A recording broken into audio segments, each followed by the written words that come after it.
ಶ್ರೀರಂಗಪಟ್ಟಣ ತಾಲೂಕಿನ ಬೆಟ್ಟದ ತುಂಗ ಗ್ರಾಮದ ಪ್ರಾಥಮಿಕ ಕೃಷಿ ಪತ್ತಿನ ಸಹಕಾರ ಸಂಘದ 2023 ಹಾಗೂ 24ನೇ ಸಾಲಿನ ವಾರ್ಷಿಕ ಮಹಾಸಭೆಯು ಸಂಘದ ಅಧ್ಯಕ್ಷ ಟಿಎಲ್ ಅರವಿಂದರಾಜೆ ಅರಸ್ ಅವರ ಅಧ್ಯಕ್ಷತೆಯಲ್ಲಿ ನಡೆಯಿತು.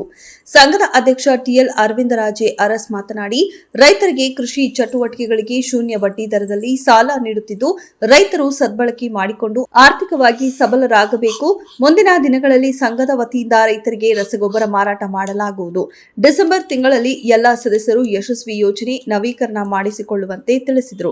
ಇನ್ನು ಕಳೆದ 40 ವರ್ಷಗಳ ಕಾಲ ಸಂಘದಲ್ಲಿ ಮುಖ್ಯ ಕಾರ್ಯನಿರ್ವಹಣಾಧಿಕಾರಿಯಾಗಿ ಸೇವೆ ಸಲ್ಲಿಸಿ ನಿವೃತ್ತಿ ಹೊಂದಿದ ರಾಮಕೃಷ್ಣ ಅವರನ್ನ ಸಂಘದ ಅಧ್ಯಕ್ಷ ಟಿಎಲ್ ಅರವಿಂದರಾಜೆ ಅರಸ್ ಅವರು ಹಾಗೂ ಆಡಳಿತ ಮಂಡಳಿ ರಾಮಕೃಷ್ಣ ಅವರಿಗೆ ನೆನಪಿನ ಕಾಣಿಕೆ ನೀಡಿ ಶಾಲು ಹೊದಿಸಿ ಸನ್ಮಾನಿಸಿದರು.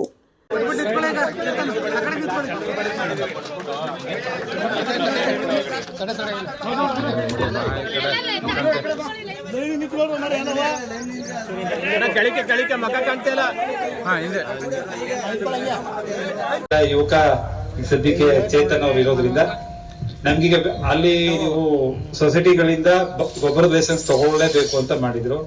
ನಾವು 7,000 ದುಡ್ಡನ್ನ ಲೈಸೆನ್ಸ್ಗೆ ಅಂತ ಕಟ್ಟಿದೀವಿ. ಅವ್ರಿಗೆ ಟ್ರೈನಿಂಗ್ ಸ್ವಲ್ಪ ಜನ ಕರೆದು ಟ್ರೈನಿಂಗ್ ಕೊಡ್ತಿದ್ದಾರೆ. ಇವರು ಮುಂದಿನ ದಿನದಲ್ಲಿ ಹೋಗ್ತಾರೆ ಟ್ರೈನಿಂಗು. ನಾವು ಅದನ್ನ ತಗೊಬಂದು ಆದಷ್ಟು ಗೊಬ್ಬರ ಇಲ್ಲಿಂದ ಕೊಡೋದಕ್ಕೆ ಸಾಧ್ಯ ಇದೆ. ಅದ್ರ ಲೈಸೆನ್ಸ್ ತಗೊಂಡ್ಮೇಲೆ ಗೊಬ್ಬರ ಬರಕ್ಕಾಗಲ್ವೇ? ನಾವು ಇಲ್ಲಿಂದ ಗೊಬ್ಬರ ಕೊಡೋಣ, ಆದಷ್ಟು ಲಾಭಾಂಶ ನಾವು ಎಷ್ಟು ಸಾಧ್ಯ, ಎಲ್ಲ ಮಂಡಳಿಯವರು ಅದನ್ನೇ ಮಾತಾಡ್ತಿದ್ವಿ, ಎಷ್ಟು ಸಾಧ್ಯ ಆ ತರದಲ್ಲಿ ಉಳಿಸ್ಬೇಕು ಅಂತ ನಾವು ಯೋಜನೆ ಮಾಡಿದೀವಿ. ಮುಂದಿನ ದಿನದಲ್ಲಿ ಗೊಬ್ಬರ ಕೊಡೋ ಕೆಲಸನೂ ಇಲ್ಲಿ ಮಾಡ್ತೀವಿ. ಹಾಗೆ ನಿಮ್ಗೆ ತಿಳಿಸ್ದಂಗೆ ನಮ್ಗೆ ಲಾಭಾಂಶ ಅಂತ ಮೊದಲು ಒಂದ್ ಸ್ವಲ್ಪ ಕಾಣ್ತಿರ್ಲಿಲ್ಲ. ಅವ್ರ ಕೈಲಾದದ್ದು ಮಾಡೋಗಿದ್ದಾರೆ. ಈಗ ಚೇತನ್ ಅವ್ರು ಬಂದ ಮೇಲೆ ಒಂದು 60,000 ರಿಂದ 70,000 ರೂಪಾಯಿ ಅವ್ರ ಕಡೆ ಆದ್ರೆ ಈ ಚೀಲದ ದುಡ್ಡು ಅದರಲ್ಲಿ ಒಂದ್ ಸ್ವಲ್ಪ ಉಳಿಸಿ ಒಂದು 60,000-70,000 ರೂಪಾಯಿ ಲಾಭಾಂಶನ ಸೊಸೈಟಿಗೆ ಮಾಡಿಕೊಡೋದಕ್ಕೆ ಅವರು ರೆಡಿ ಇದ್ದಾರೆ. ಅವರ ಕೈಯಲ್ಲಿ ಏನೇನು ಸಾಧ್ಯ ನಾನು ಕೆಲಸ ಮಾಡ್ತೀನಿ ಸರ್ ಅಂತ ಅವರು ಹೇಳ್ತಾರೆ. ನಾವು ಮುಂದಿನ ವರ್ಷ ಅಂದ್ರೆ ಮುಂದಿನ ಮಹಾಸಭೆ ಒಳಗಡೆ ನಿಮ್ಗೂ ಖುಷಿ ಪಡಿಸೋ ತರ ಕೆಲಸ ಮಾಡೋಕೆ ನಮಗೂ ಎಲ್ಲರಿಗೂ ಆಸೆ ಇದೆ.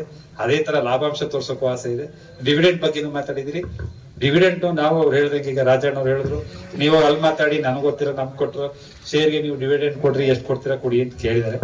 ನಾವು ಅಲ್ಲಿ ಕೇಳಿ ನಮ್ಗೆ ಅಲ್ಲಿಂದ ಎಷ್ಟು ಬರುತ್ತೆ ಅಂತ ನೋಡ್ಕೊಂಡು ಅದರಿಂದ ಸದಸ್ಯರಿಗೆ ಎಷ್ಟು ಕೊಡ್ಬೋದು ಅಂತ ನಮ್ಮ ಕಮಿಟಿಯಲ್ಲಿ ತೀರ್ಮಾನ ಮಾಡ್ಕೊಂಡು ಕೊಡಕ್ ಸಾಧ್ಯವಂದ್ರೆ ಕೊಡೋ ಹಣ ಇದೆ ಕೊಡೋ